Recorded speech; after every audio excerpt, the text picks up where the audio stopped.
Olá, sejam bem-vindos a mais uma aula e hoje estaremos falando sobre os conceitos e princípios do sistema de movimentação de materiais e faremos então uma breve introdução à logística.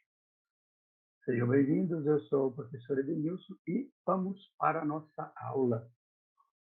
Então, nas épocas mais antigas da história documentada da humanidade, história com H, tá? História com H maiúsculo, as mercadorias mais necessárias elas não eram feitas perto dos lugares nas quais eram mais consumidas e nem estavam disponíveis nas épocas de maior procura. Alimentos e outros commodities eram espalhados pelas regiões mais distantes, sendo abundantes e acessíveis apenas em determinadas ocasiões do ano. Ou seja, eu só tinha acesso, por exemplo, a determinadas mercadorias enquanto elas estavam sendo plantadas, né? Ou enquanto elas estavam sendo colhidas, porque nas outras épocas do ano a gente não tínhamos acesso a isso, né? Então, tanto alimentos como outras commodities, né? Falando de commodities, no caso, por exemplo, do Brasil, que é um país produtor de grão, então vamos chamar essa commodity de grão, e também podemos chamar o petróleo também de uma commodity, né? Como lá a gente tem nos países árabes, né? Então, alimentos e outros commodities eram espalhados pelas regiões mais distantes, sendo abundantes e acessíveis apenas em determinadas ocasiões do ano. Os povos mais antigos, eles consumiam os produtos em seus lugares de origem ou os levavam para algum lugar mais afastado, um local profundo, por exemplo, alguma caverna, ou cavavam poços ou, por exemplo, buracos na terra, para que eles pudessem armazenar eles para utilização posterior. Contudo, devido à inexistência de sistemas desenvolvidos de transporte e armazenamento, o movimento dessas mercadorias ela acabava se limitando a o que a pessoa conseguia fazer por suas próprias forças. Lembrando que a gente não tem força como as formigas, né? A formiga ela consegue carregar muito mais que o peso dela, mas a gente não.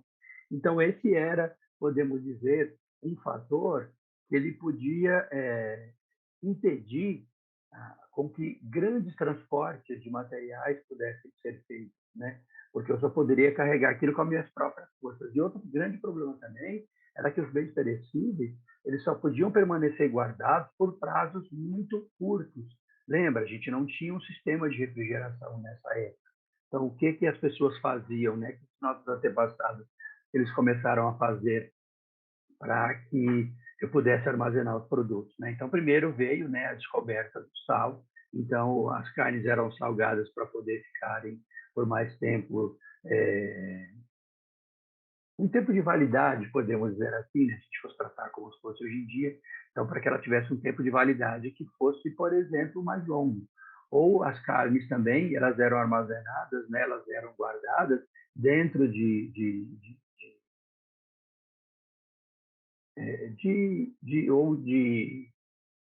tambores, ou, por exemplo, de outros recipientes em que tivesse gordura ou banha de porco, e aí eles colocavam as carnes ali dentro para poder, então, armazenar. Ou também, depois de ter sido descoberto o processo de defumação, eles faziam defumação da carne, né, para ela que pudesse, então, serem mantidas por mais tempo, e também, né, feito aí aquele que a gente chama de carne seca, usando, falando no nosso país, mas quando você faz a cura da carne, deixando ela secar ao sol, carnes, peixes e assim por diante.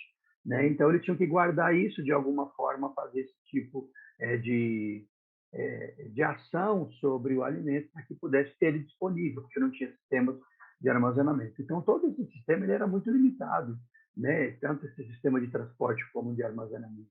E, normalmente, ele obrigava as pessoas, dessa forma, a viver aonde? Elas tinham que viver perto das fontes de produção e a limitava elas ao consumo de uma escassa gama de mercadoria. Ou seja, o cardápio ou mix de produtos, né, de mercadorias que as pessoas tinham acesso, ele era muito limitado, ele era muito pequeno, devido aí a todos esses problemas, né, dificuldades que nós pontuamos até esse momento. Só que, quando a gente olha hoje, por exemplo, os nossos dias, em algumas regiões do mundo, o consumo e a produção também acabou ocorrendo em âmbitos geográficos extremamente limitados. E a gente encontra exemplos disso, por exemplo, na Ásia, na América do Sul, que são nações de desenvolvimento, né? Na Ásia, América do Sul, na África e na Austrália, onde parte da população vive em pequenas aldeias, supostamente autossuficientes, e a maioria das mercadorias que ela prefere, ela é produzida ou adquirida na vizinhança imediata, né? Poucas ali são as mercadorias importadas de outras regiões. Então, o que acontece, pessoal? Em decorrência disso, a produtividade, o padrão econômico de vida desses locais são geralmente baixos. E nesse tipo de economia, um sistema logístico bem desenvolvido e barato, certamente ele incentivaria o intercâmbio de mercadorias com outras áreas produtoras do país ou mesmo do mundo. Ou seja, se eu tiver um sistema logístico, ele consegue fazer o armazenamento, ele consegue fazer o transporte, ele consegue fazer a movimentação pessoal, isso vai ajudar bastante aí a economia, que é o que a gente tem visto que a logística tem se transformado nos nossos dias, né? A logística não é mais olhada como uma área de custo. Na verdade, hoje a logística é encarada como uma área competitiva, inclusive sendo umas áreas mais estratégicas, né, aí das companhias. Então, à medida que os sistemas logísticos eles fossem aperfeiçoados, tanto o consumo quanto a produção, eles começariam a experimentar uma separação geográfica. Ou seja, assim que os sistemas logísticos começaram a ser implementados, né, falando aí desse capítulo nosso, dessa aula de hoje, dos conceitos e princípios do sistema de movimentação de materiais, conforme isso foi evoluindo durante os períodos, o que aconteceu? A produção começou a ficar separada geograficamente das áreas de consumo, porque eu conseguiria ter acesso a mercadorias que eu não tinha acesso antes, por causa dos transportes. É só, por exemplo, a gente se lembrar lá das aulas de geografia, né, pessoal? Lembra da época do mercantilismo, né, quando a gente tem as grandes navegações da Espanha, de Portugal, eles começam então a fazer as grandes navegações, as grandes descobertas, né? Você descoberta aí o caminho das Índias para tratar as especiarias, para tratar temperos, tintura, tecido, os comércios com o Egito. Então, as grandes navegações do mercantilismo, eles impulsionaram cada vez mais isso, né, pessoal? Se vocês não faltaram lá na aula de geografia, tenho certeza que vocês vão lembrar. Então, o que acontece? Com isso, a produção excedente, ela poderia ser, então, enviada com uma certa vantagem econômica. Aí, vantagem econômica, a gente chama de agregar valor, e aí eu tenho a logística agregando valor. A gente vai ver também um pouquinho mais para frente aí, quando a gente vai identificar que a logística ela agrega valor de tempo e ela agrega valor de lugar, mas deixa isso um pouquinho para frente. Não vamos adiantar a aula agora, não. Então, a produção excedente ela poderia ser, então, enviada com vantagem econômica às outras áreas produtoras ou consumidoras e os artigos necessários, mas de escassa ou inexistente produção local seriam importados. Então, como é que funcionou? Então, tudo aquilo que eu produzia, de certa forma, excedente, eu poderia mandar para fora, e aquilo que eu tinha em escassez, eu poderia importar, eu poderia comprar. Então, agora, a minha gama de produtos ela seria aumentada. E, além disso, com uma vantagem competitiva que eu poderia vender o excedente, ou seja, eu começo a produzir mais do que eu preciso, para mim poder, então, justamente estimular aquilo que a gente chama de comércio. Claro que ele começa bem no início, né? Eu lembro que vocês lembram também lá das nossas aulas de história, que o comércio ele começa bem no início dele, né? Que é com o escambo, quando lá os nossos antepassados começavam a trocar as mercadorias, né? Que é o chamado escambo, que é o primeiro exemplo do que a gente tem, então, de comércio.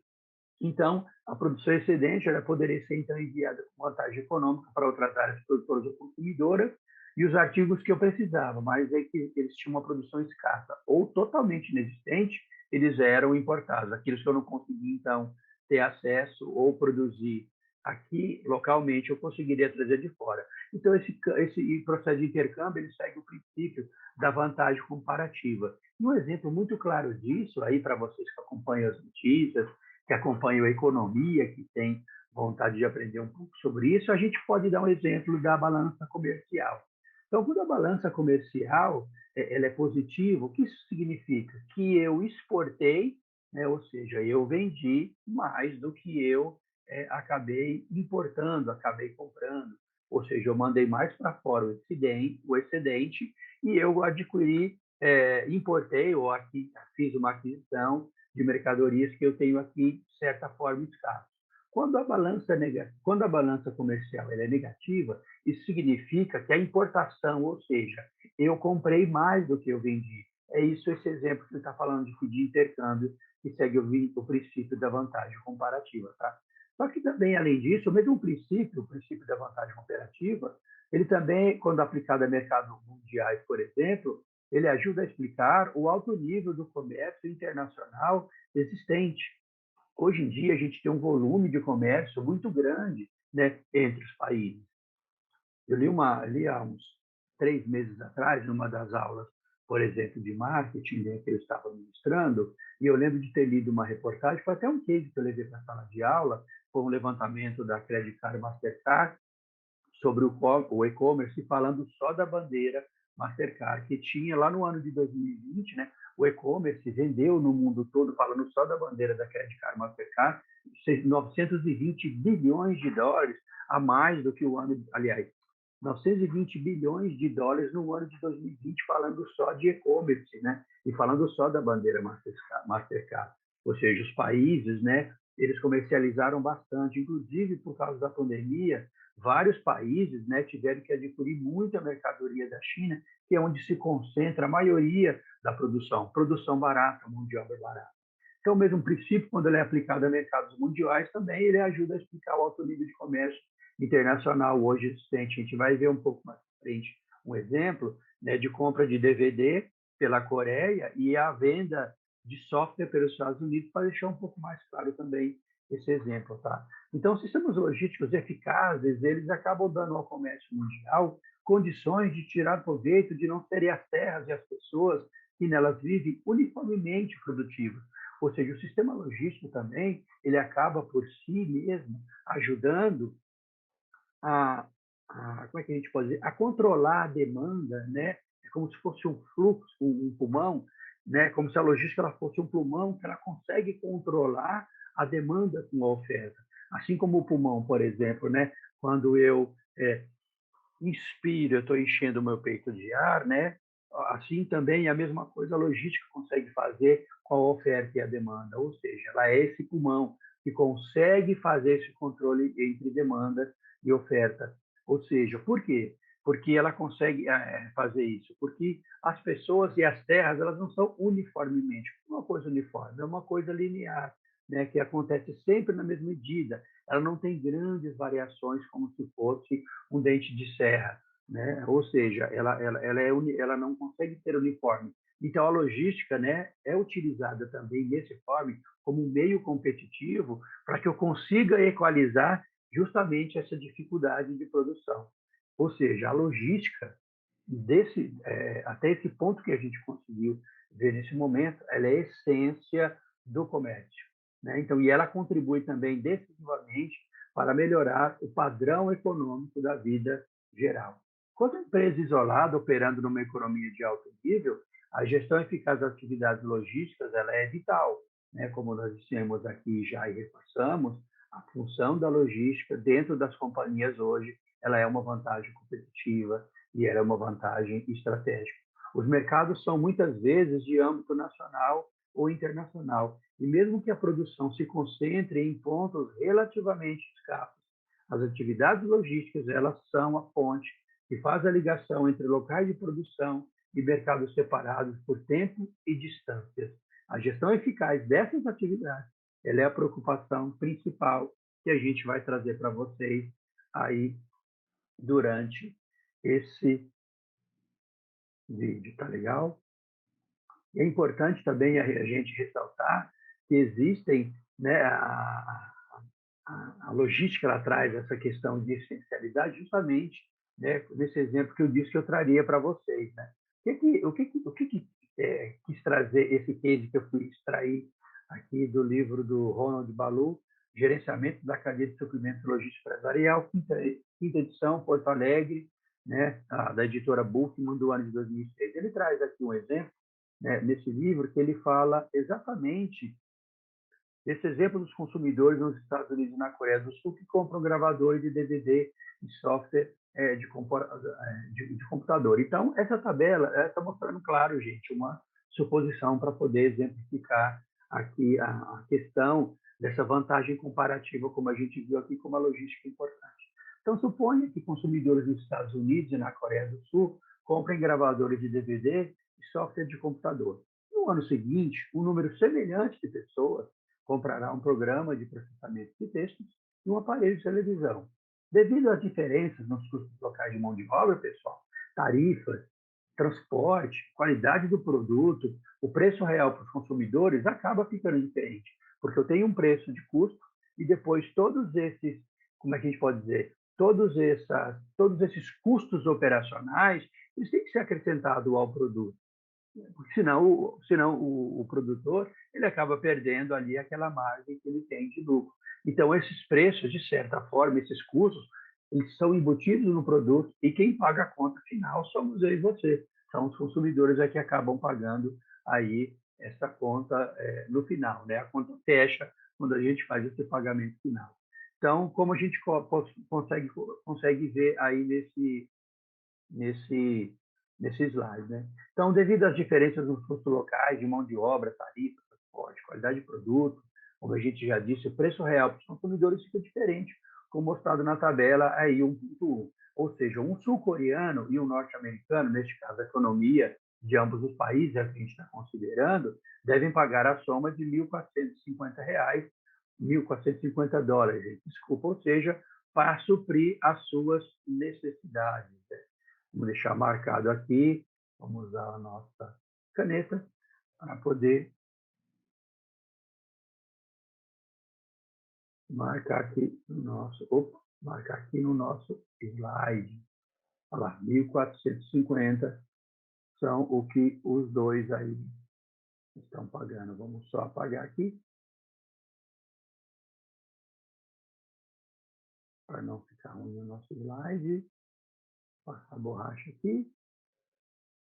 Vamos deixar o apontador laser, turma, que eu acho que é melhor. Então, está aqui, ó.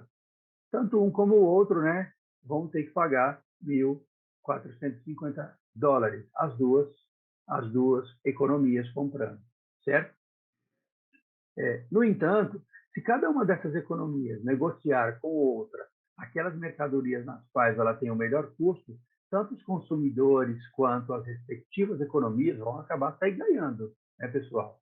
A Coreia do Sul tem mão de obra barata para a produção de gravador de DVD. Isso aqui, lembrando, um exemplo hipotético, tá bom?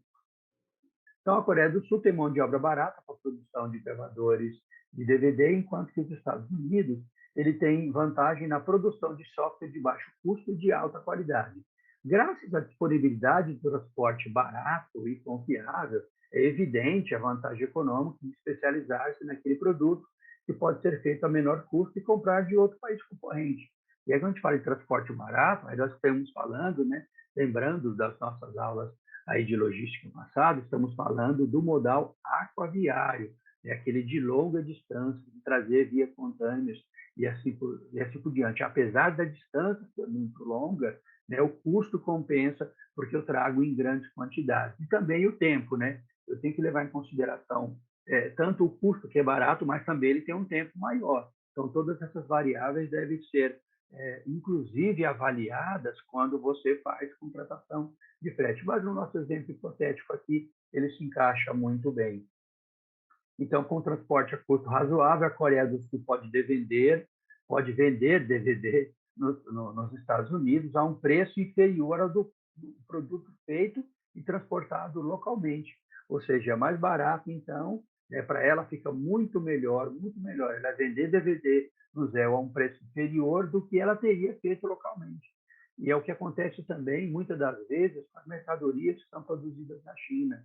Para mim, produzir uma mercadoria na China e trazer para o meu país, na maioria das vezes, ela fica mais em conta do que eu produzir localmente. Ou seja, eu mando produzir fora, porque a mão de obra é muito barata, o sistema logístico, né, ele é muito eficiente nos dias atuais, e aí fica muito barato, mesmo esses custos, né? O custo de mão de obra fora e o custo de transporte, ele acaba compensando, é o que a gente chama de compensação de custo, e aí eu consigo trazer a mercadoria aqui mais barata. Então, com esse transporte, a Coreia do Sul, então, ela consegue vender DVD no Zéu a um preço inferior ao produto feito e transportado localmente. Da mesma forma, também, os Estados Unidos acabam ganhando, né, pessoal? Ele tem a vantagem de custo em design e produção relativa ao seu software e pode financiar tarifas razoáveis de transporte para colocar a Coreia do Sul software a preços inferiores aos dos produtos locais. Ou seja, ela consegue vender, já que ela tem, como a gente pode dizer, já que ela tem uma expertise, já que ela tem um know-how para poder, em custo de design e produção de software, ela pode, então, vender esses produtos lá na Coreia mais baratos que o próprio produto, um produto similar, né? Feito pela própria Coreia. Então, o quadro... E aí, quando a gente olha, por exemplo, na tabela logo abaixo, na tabela 1.2, né, conforme vocês podem ver aqui no slide, ó, eu consigo, então, ó, esse produto aqui, que eu fazia nos Estados Unidos, que custava $400, né? Agora, esse gravador, eu consigo importar ele lá da Coreia, ó, por $300, ou seja, eu tenho uma redução de $100. E também, a Coreia, em vez de fazer o software por $500 e vender para o consumidor a $500, ele consegue importar dos Estados Unidos a $350. Ou seja, aqui eu tenho, então, uma economia, se você fizer $1.450 menos os $1.200, você tem uma economia final para o consumidor de $250.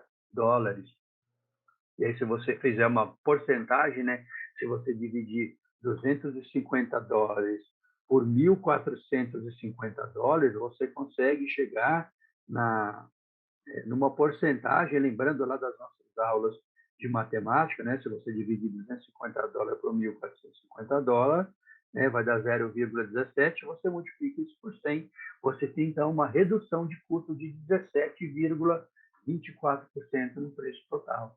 E aí isso é bom para quem? Bom para o consumidor, né? Então, você tem aí um benefício para o consumidor e você tem também um benefício para a indústria que vai conseguir vender mais, vai conseguir exportar mais também.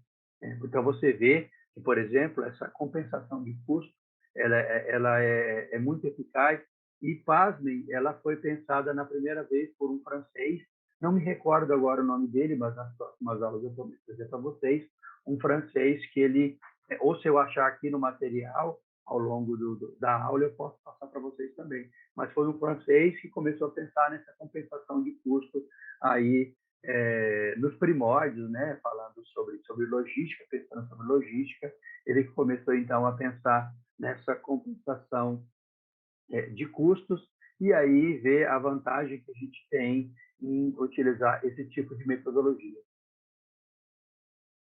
Mas e aí?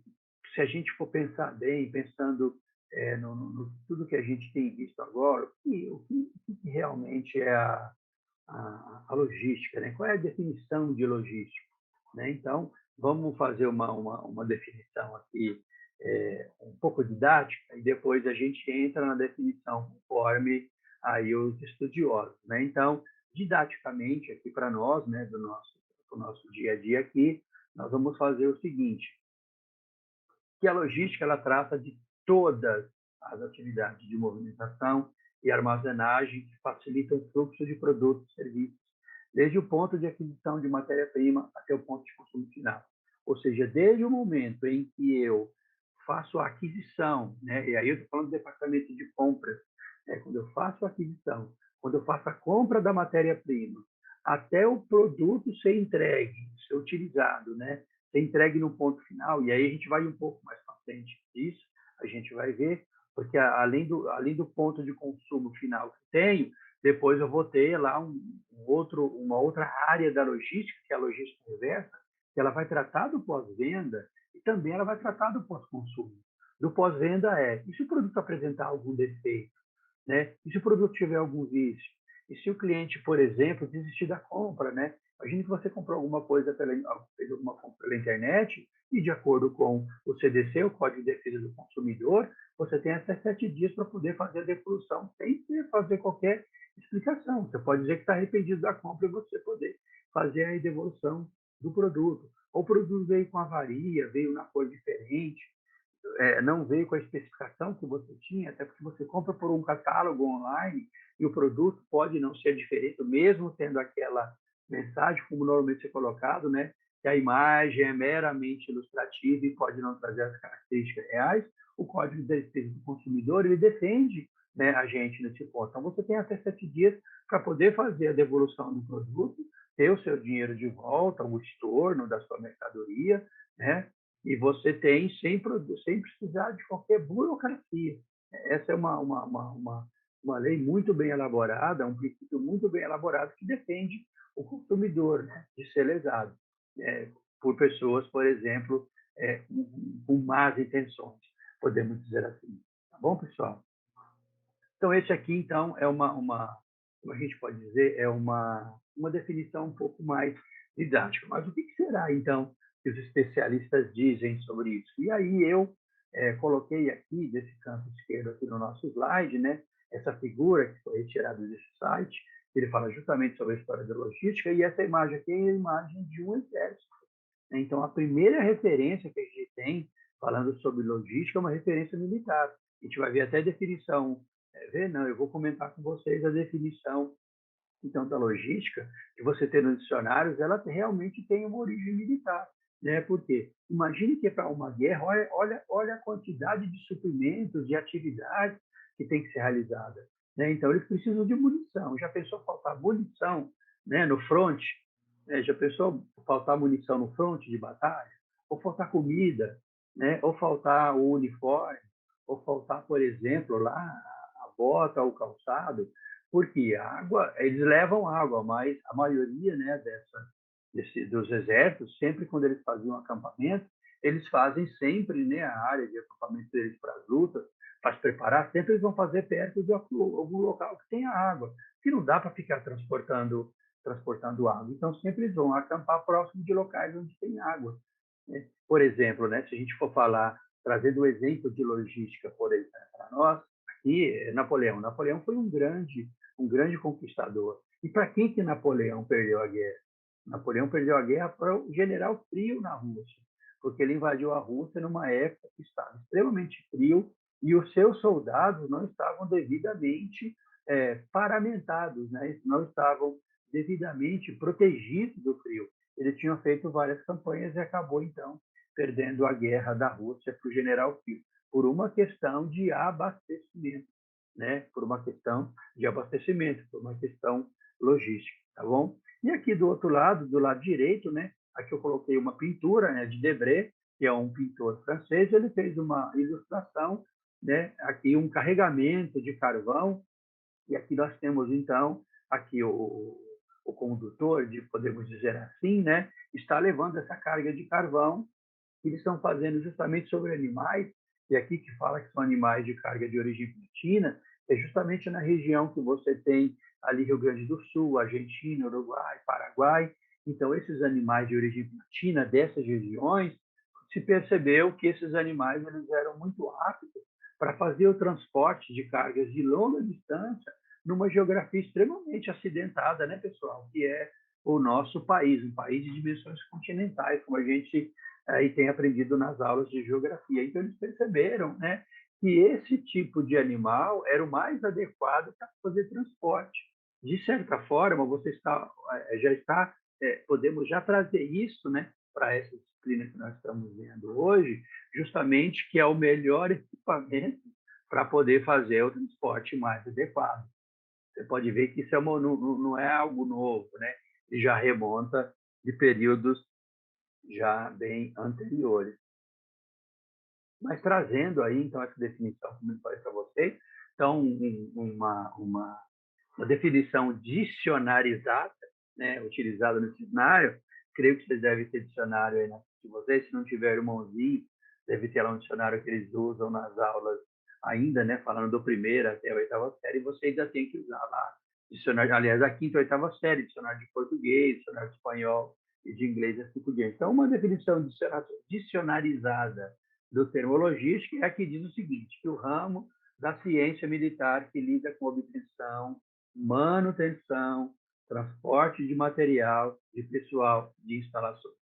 Você pode ver que hoje essa definição militar não é só materiais, né? E a gente vai ver uma definição de material na frente, mas não só de material. Então, ela não lida apenas com a obtenção. Obter é a aquisição, é a compra, mas também de fazer a manutenção, também de transportar tanto material quanto transporte de pessoas, quanto transporte também das instalações.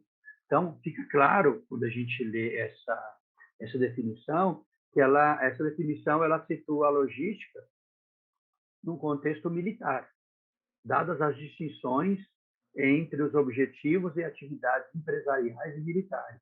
Essa definição não engloba a gestão da logística empresarial. A gente vai ver também no decorrer das nossas próximas aulas. Aqui a gente está trazendo a definição mais básica da logística. Então, uma representação mais fiel desse campo pode ser aquela refletida na definição promulgada pelo CLM, que nós chamamos, né, em inglês, que é o Council of Logistics Management, que é uma organização de gestores logísticos, educadores e profissionais da área de logística, criada em 1962, para incentivar o ensino no campo da logística, incentivar o intercâmbio de ideias. Então, para esse conselho, a definição de logística, que engloba também a logística empresarial, a logística voltada para a atividade empresarial, é a seguinte: logística é o processo de planejamento. Veja, a logística é entendida como um processo. Ela é um processo porque ela faz parte daquilo que a gente chama de supply chain, ou cadeia de suprimento, que é como se fosse um ecossistema muito maior. E assim que eu terminar de ler aqui a definição, eu vou trazer um exemplo para vocês, e aí vocês vão entender como a cadeia de suprimento. Mas a logística ela é um processo, ou seja, ela faz parte de uma cadeia de suprimento. Mas aqui na nossa definição, a logística é o processo de planejamento, ou seja, planejar, depois de implantação e de controle de fluxo eficiente e eficaz de mercadorias,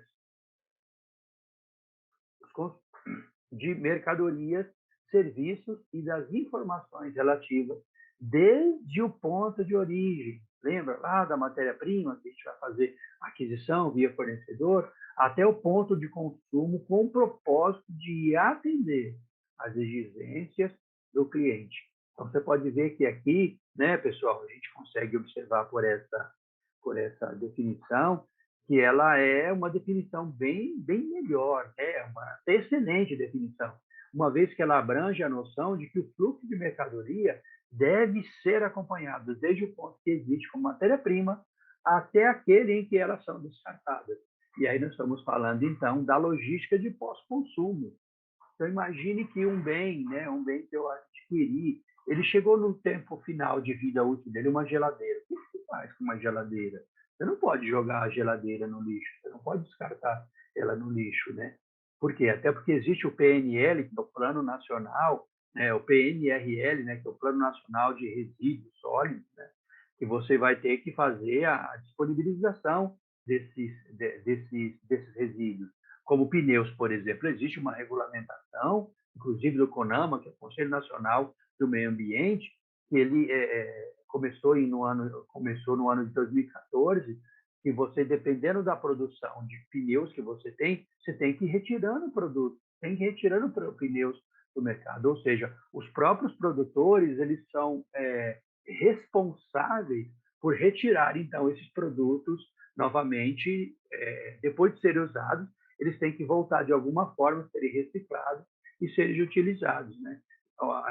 Via de regra, a gente tem, por exemplo, o mercado paralelo de peças de carro, o mercado paralelo não, o mercado, por exemplo, de peças de carros usados, né? Então, você tem um carro muito antigo, deixou de usar, ele é vendido lá e você tem, né, os locais onde você pode comprar peça de carro usado, né? Então, a gente tem um comércio de peça, né? E aí a gente está falando de logística reversa, que é um ramo, inclusive, dentro da logística. Então, no pós-consumo, o cliente utilizou, sei lá, uma máquina de lavar roupa, e essa máquina, depois de uso, não usa mais. Como é que ele descarta isso? As empresas são responsáveis, né? Isso, existe uma lei para isso. As empresas são responsabilizadas por trazer de novo, tirar isso do meio ambiente, tirar isso, né?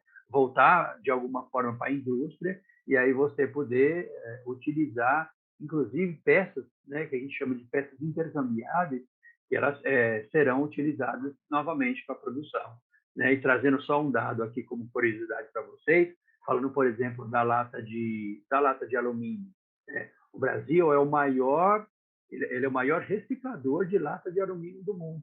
Para vocês terem uma ideia, uma lata de alumínio, eu li num livro de logística, né, há aproximadamente uns 8 anos atrás, que a lata de alumínio, 30 dias depois, ela já virou novamente liga de alumínio para poder entrar novamente em processo produtivo. Então, o Brasil é um dos maiores recicladores de lata de alumínio, não por uma questão ambiental. Nós sabemos que é muito mais por uma questão econômica do nosso país. Mas essa definição que a gente observou até agora, você pode ver que ela é uma excelente definição, uma vez que ela abrange a noção de que o fluxo de mercadoria deve ser acompanhado desde o ponto em que existem como matérias-primas até aquele que eles são descartados, pessoal. A logística também lida, além de bens materiais, isso é muito bacana, com fluxo de serviços, são produtos e serviços. Eu trabalhei na área de logística durante aproximadamente 12 anos, trabalhei na indústria, numa grande indústria, na verdade era a maior indústria de eletrodomésticos de linha branca, né, que existe no mundo, e depois trabalhei mais de 17 anos trabalhando com serviços. Então, trabalhei nos dois lados dos dois lados da logística, e realmente foi uma evolução muito grande. Então, a logística ela também lida, né, como a gente falou há pouco, além de bens materiais, com fluxo de serviços, uma área com crescentes oportunidades de aperfeiçoamento. Essa definição sugere igualmente ser a logística um processo, como eu já falei com vocês, o que significa que inclui todas as atividades importantes para a disponibilização de bens e serviços aos consumidores quando e onde esses quiserem adquiri-los, né? Não adianta você produzir um bem e o consumidor não ter acesso a ele. Então, é nesse ponto que a logística, então, ela agrega o valor de tempo e o valor de lugar. Tempo, porque ele precisa estar disponível no momento que o consumidor deseja, e valor de lugar no local em que o cliente está, né? Eu tenho que ter uma mercadoria no tempo que ele precisa e no local que ele precisa, para que ele possa, então, fazer o consumo daquele produto. Porque se você chega, por exemplo, no mercado e você vai comprar um produto, se não tem aquele que você tem, você, na maioria das vezes, você vai trazer um produto similar, que você precisa dele. Então, o que as empresas, então, têm que primar? Para que não falte o seu produto na prateleira. Porque se faltar, o consumidor, com certeza, ele vai trocar por um outro produto. E aí aqui trouxe também mais um exemplo, falando como logística, função essencial, trouxe um exemplo aqui para nós, Maria Fumaça, né? Maria Fumaça, porque essa fumaça que sai aqui, porque ela era movida a carvão, então a Maria Fumaça, ela foi o primeiro trem usado aqui no Brasil como meio de transporte de passageiro e de cargas, lembra? Não só transporta bem, como nós vimos, e materiais, mas também transporta pessoas e também transporta instalações, né? Inclusive, hoje a gente tem a linha férrea, né? Por exemplo, aqui no nosso estado de São Paulo, vocês podem observar que ela funciona das 4 até a meia-noite. Transporte de passageiro. Por quê? Porque da meia-noite até as 4 da manhã, ela faz o transporte de grão, transporte de cimento, transporte de brita, né? Pela madrugada, nos trilhos do trem lá da CPTM, eles fazem esse transporte, tá bom? E aí, quando nós esse outro slide que eu trouxe para vocês, aqui eu trouxe um exemplo, né, um pouco mais didático também, falando sobre o garoto. Então, tem o garoto e tem o sorvete. Você pode ver que eles estão distanciados geograficamente, né? Você pode ver que eles estão distantes um do outro. Então, se eu não tiver o sorvete no tempo, né, necessário para essa criança, o sorvete derrete. E nem no local que ele está, e nem no sabor que ele deseja. Você pode ver que esse sorvete aqui tem pelo menos 3 sabores, né? Chocolate, baunilha e morango.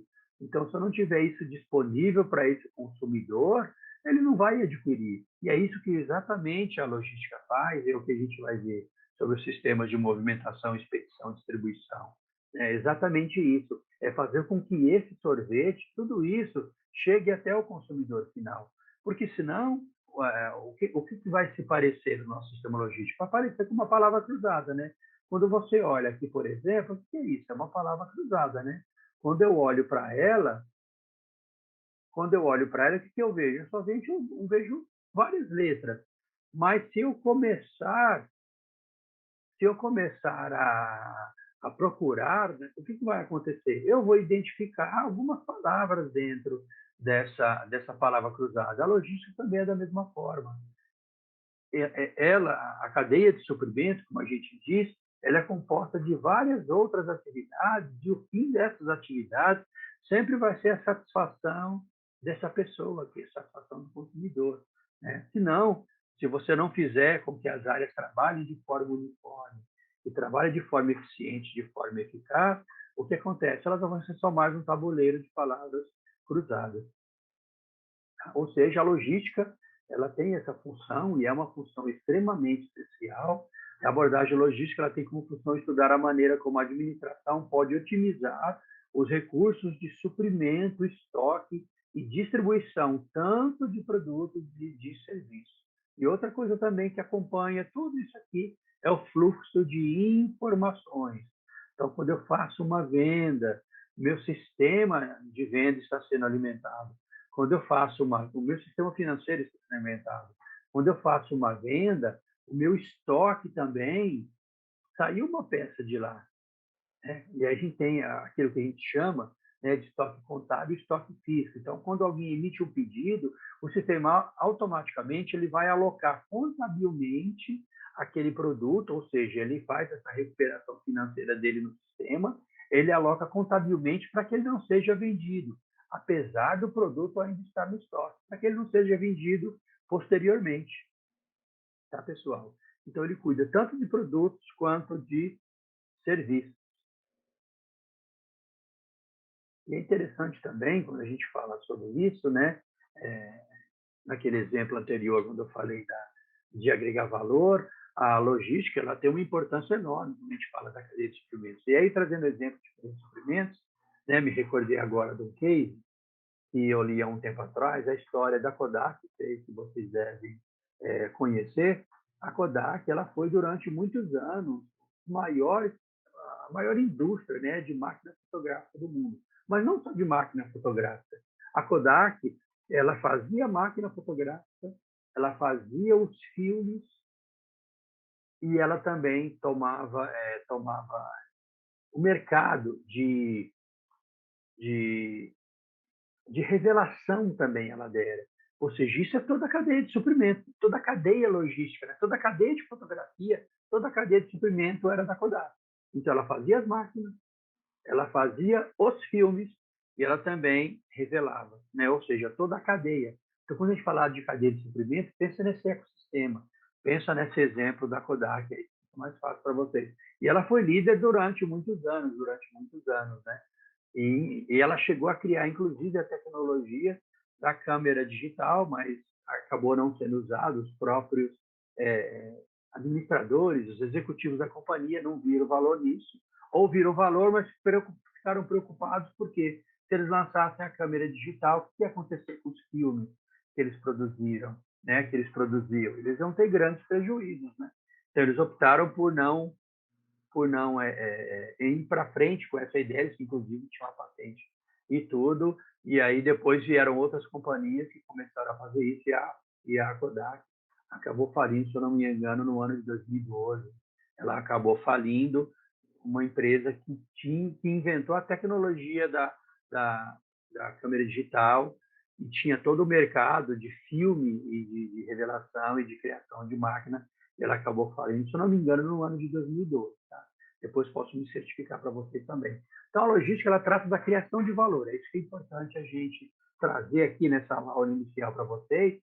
Valor para os clientes, valor para os clientes, valor para fornecedores da empresa e também valores por aqueles que têm interesse direto nela, né? Ou seja, nas mercadorias, que somos nós, os consumidores. Então, o valor da logística ele é manifestado primariamente, né? Primariamente, qual é a vantagem, qual é o valor primário da logística? É o valor de tempo e o valor de lugar. Valor de tempo por quê? Porque produtos e serviços não têm valor a menos que estejam em poder dos clientes. Quando? Ou seja, no tempo. Quando é o tempo? Quando e onde eles pretendem consumi-los. Então, quando é o valor de tempo e onde é o valor de lugar. Então, quando o cliente é atendido quando ele quer, no local que ele quer consumir o produto, então a logística vai ter valor para ele. Então, por exemplo, os bares que servem bebidas e lanches nos estádios de esporte não terão valor algum para os consumidores, a menos que sejam de fácil acesso por esse público, né? Então, eu tenho que deixar esses locais de lanche no local que seja rápido para o cliente. E também que ele possa comprar rápido, né? Que ele compre e coma rápido. Que o atendimento também seja rápido. Ou seja, por quê? Porque senão ele vai acabar não comprando, né? Então, a menos que seja de fácil acesso por esse público, como eu já disse, nos eventos esportivos e artísticos e conte com estoques correspondentes à demanda característica dessas ocasiões. Ou seja, se eu tenho um público estimado, né, para aquele jogo, para aquele evento esportivo, eu tenho que ter também, né, a mercadoria ou lanche necessário para poder, então, vender para as pessoas. E um exemplo muito claro que a gente tem aqui, principalmente em São Paulo, né? Pensa, dia de chuva, brota, gente vendendo guarda-chuva, e sombrinha e capa de chuva, não é verdade, pessoal? Brota, né? Do nada, assim, você saiu de casa, não olhou, não consultou o aplicativo lá do tempo e aí você sai sem guarda-chuva. Aí quando você desce do ônibus lá da condução, né, do coletivo, para andar até o metrô, tá chovendo. Você fala, puxa vida, eu vou tomar um banho. E aí, do nada, brota, né? Brota os vendedores de guarda-chuva e capa de chuva. É incrível. Parece que eles sabiam do tempo antes da gente, mas não, né? É que eles têm locais próximos do metrô ou do locais de muita movimentação, de grande movimentação, eles têm os locais que eles alugam lá e deixam guardada mercadoria, dividem entre eles, né? São extremamente eficientes e eficazes. Aí, quando fala da logística de guarda-chuva nas estações do metrô aqui em São Paulo. Então, a boa administração logística ela vai interpretar cada atividade na cadeia de suprimento como contribuinte do processo de agregação de valor, é trabalhar de forma sinérgica, é trabalhar de forma, como é que a gente pode dizer, de forma harmônica, né? Pensa numa orquestra.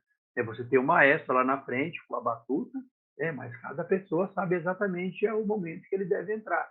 Ele já estudou, já fez a parte dele, conhece a partitura, conhece lá conhece a música que vai ser tocada, né? Então você tem os instrumentos de sopro, você tem os instrumentos de cordas e assim por diante. E aí cada um deles ele vai ter, eles treinam, né? Eles treinam por horas e por horas. Eles treinam para poder fazer, quando fizer a sua apresentação, que seja uma apresentação primorosa. Ou seja, eles trabalham de forma harmônica, de forma sinérgica. Então, quando pouco valor pode ser agregado, torna-se questionável a própria existência dessa atividade. Contudo, agrega-se valor quando os consumidores estão dispostos a pagar por um produto ou serviço mais que o custo de colocá-lo ao alcance deles, né? Se um produto realmente faz sentido para você, você quiser adquirir, você vai pagar mais caro por ele, né? Se ele fizer sentido para você e estiver no momento que você deseja. Então, para incontáveis empresas no mundo inteiro, a logística ela vem se transformando num processo cada vez mais importante de agregação de valor por incontáveis razões. Tá legal? Então, é isso que a logística tem trazido, né, para nós, então, como uma função essencial. Mas lembramos também que a gente tem, né, durante essa disciplina nossa, lembrando lá no começo, nós estamos falando dos princípios e os conceitos e princípios de movimentação, distribuição e expedição de materiais, né? Mas o que é administração de materiais? E aí eu trouxe aqui dois exemplos para vocês, né? Falando aqui que a atividade de administração de material ela existe desde a mais remota época. Através do quê? Ela era realizada através do escambo, que eram as trocas de caça e de utensílios entre as pessoas, entre as tribos, né? Até chegarmos aos dias de hoje, passando lá pela Revolução Industrial. Então, aqui, por exemplo, eu trouxe essa imagem aqui, que ela é de uma troca, né? Na verdade, ele é um afresco, né? Foi pintado numa caverna, mostrando aqui como é que as pessoas na antiga Mesopotâmia, como é que as pessoas, então, faziam a troca de mercadorias. E aqui também, né, aqui um pouco mais, falando aqui na colonização americana, a gente pode ver também a mesma coisa, as pessoas trocando materiais. Lembrando que isso aqui, gente, é o primórdio, né, pessoal, daquilo que a gente conhece por comércio, né? Nessa época aqui eu não tenho dinheiro, né? As mercadorias eram trocadas umas pelas outras, né? Então, o primeiro exemplo de comércio que a gente tem é o escambo, né? Que era a troca de mercadorias. Eu trocava o excedente que eu tinha por alguma outra mercadoria que eu não tinha, tá bom? A administração de materiais, então, ela tem por finalidade principal assegurar o contínuo abastecimento de artigos necessários para a comercialização direta ou capaz de atender aos serviços executados pela empresa.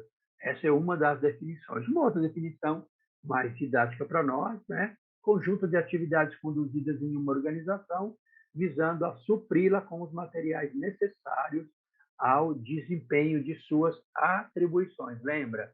A organização é criada para o lucro. Então, para ela dar o lucro, ela precisa ter os materiais à sua disposição.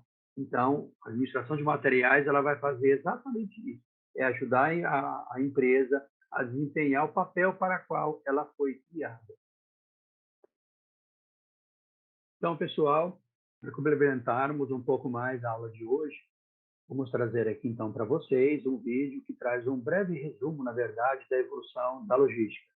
Então, fiquem com o vídeo, nos vemos até aqui mais alguns instantes.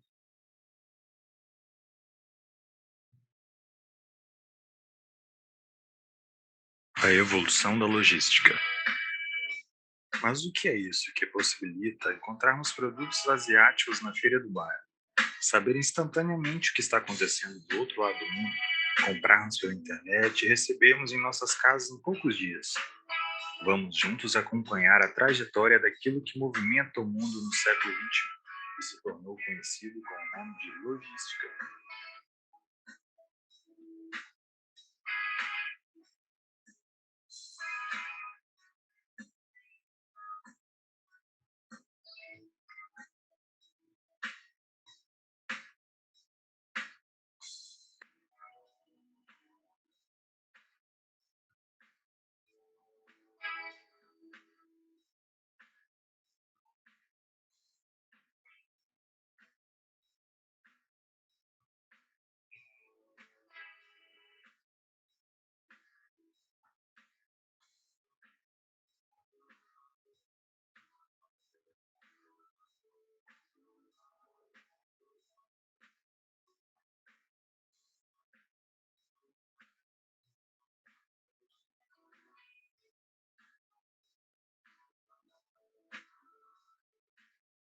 Ao contrário do que muitos pensam, a prática da logística é muito antiga e o seu surgimento se confunde com a origem da atividade econômica organizada.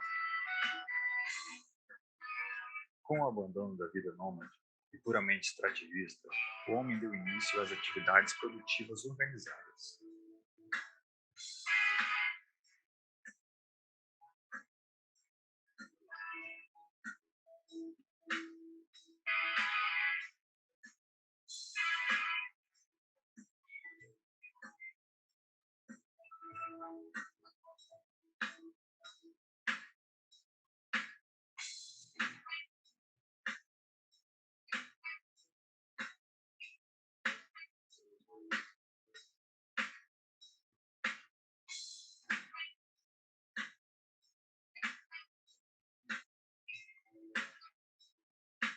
O cultivo do próprio alimento levou as comunidades primitivas a se especializarem em culturas que excediam a necessidade do consumo local.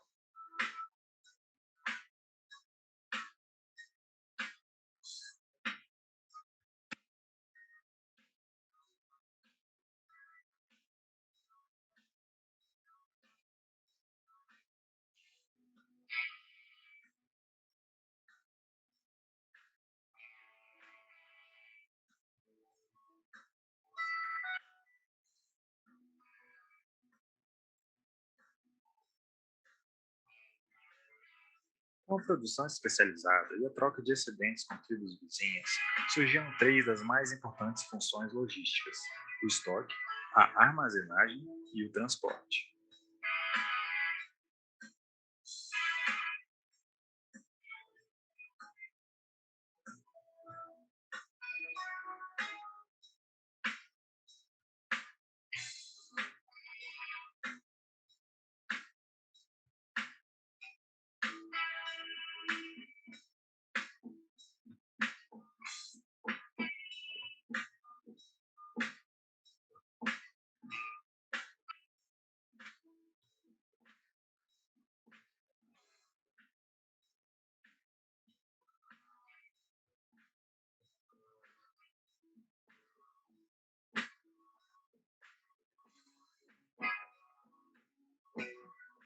Há cerca de 6.000 anos, civilizações como as da Mesopotâmia e do Egito já utilizavam princípios de movimentação para controlar as cheias dos rios e irrigar cidades e lavouras. Edificações como a pirâmide de Gizé e os jardins suspensos da Babilônia demandavam toneladas de pedras que precisavam ser deslocadas por longos percursos, mobilizando centenas de trabalhadores com necessidades diárias de suprimentos diversos.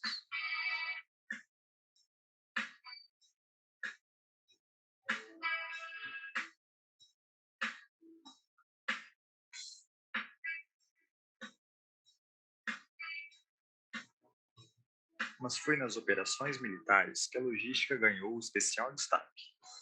Desde os tempos mais remotos, os confrontos armados demandaram grandes deslocamentos de soldados para cobrir territórios longínquos. Com isso, surgia a necessidade de suprir as tropas com armamentos, munições e alimentos.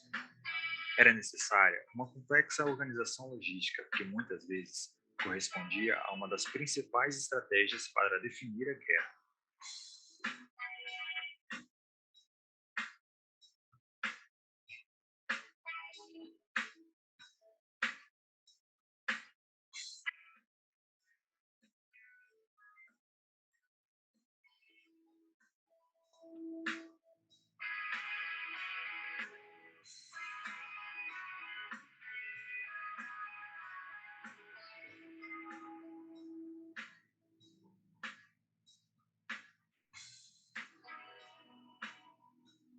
A palavra logística deriva do verbo loger, alojar em francês.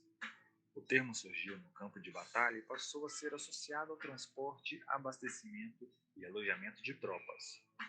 Na década de 40, durante a Segunda Guerra Mundial, o conceito de logística foi utilizado pelas Forças Armadas norte-americanas e relacionava-se com todo o processo de aquisição e fornecimento de materiais para atender aos objetivos de combate na época.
Após a Segunda Guerra Mundial, o caminho para a reconstrução dos países europeus destruídos teve como base a reprodução do modelo de produção em massa desenvolvido por Henry Ford.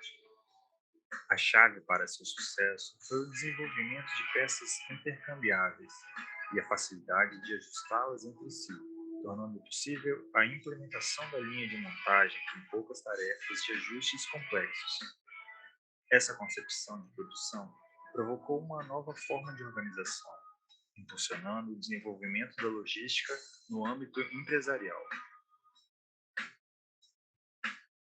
Entretanto, o Japão, devido ao seu mercado doméstico limitado e reduzida capacidade financeira para investimento em tecnologias ocidentais, optou por um modelo diferenciado, o sistema de produção enxuta. Neste sistema, foram desenvolvidas técnicas que permitiram a diminuição do tamanho dos lotes de produção, proporcionando uma redução dos custos financeiros com a manutenção de estoques.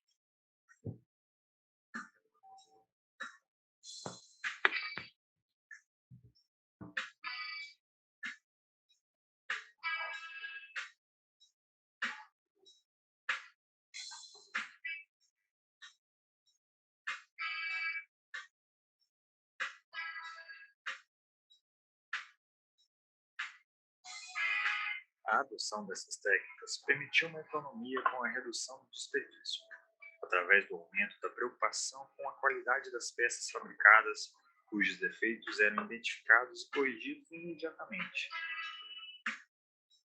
O trabalho iniciado nos setores de fabricação foi expandido para as linhas de montagem final e, posteriormente, para a rede de fornecedores, organizando-os em um sistema que deu origem ao conceito de supply chain, ou cadeia de suprimentos.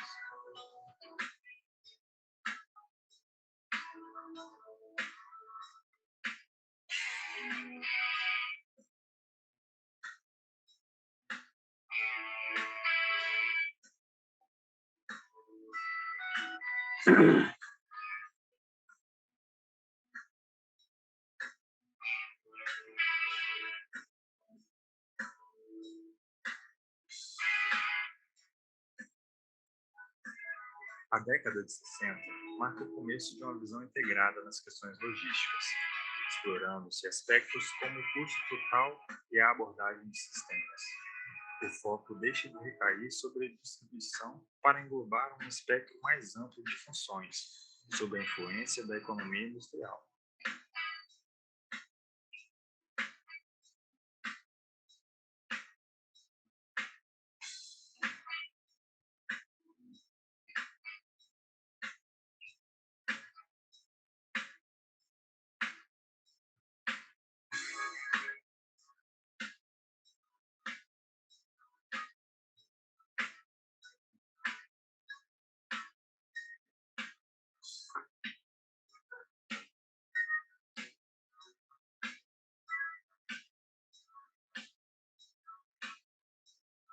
Neste período, que se presencia o aparecimento, tanto no ensino quanto na prática da logística, de um gerenciamento consolidado das atividades de transporte, de suprimentos e distribuição, armazenagem, controle de estoques e manuseio de materiais.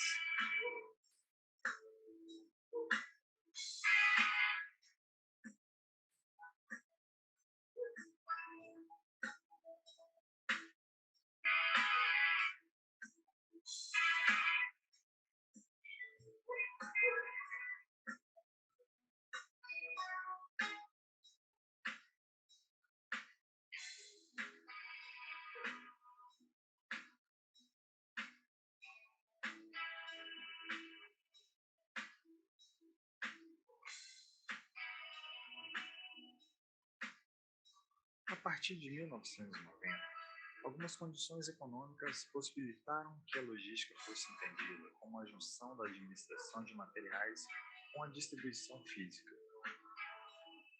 Também surgiram iniciativas de integração que iam além dos limites das instalações das empresas. O conceito de Supply Chain Management, SM, gestão da cadeia de suprimentos, aparece como a evolução natural da logística integrada. Enquanto esta representa uma integração interna de atividades, o SM equivale à integração externa, envolvendo fornecedores e clientes. A cadeia de suprimentos passa a ser vista como uma entidade única que requer uma nova abordagem sistêmica, cuja chave é a integração. Observa-se nessa breve retrospectiva que a logística evoluiu muito desde seus primórdios. Surgiu como mera atividade facilitadora de trocas entre as aldeias, passou pela estratégia militar, definindo confrontos ao longo da história da humanidade e, finalmente, aflorou no ambiente organizacional das empresas, como a última fronteira de desenvolvimento competitivo empresarial. E ela não para, está sempre em movimento, 24 horas por dia, 7 dias por semana.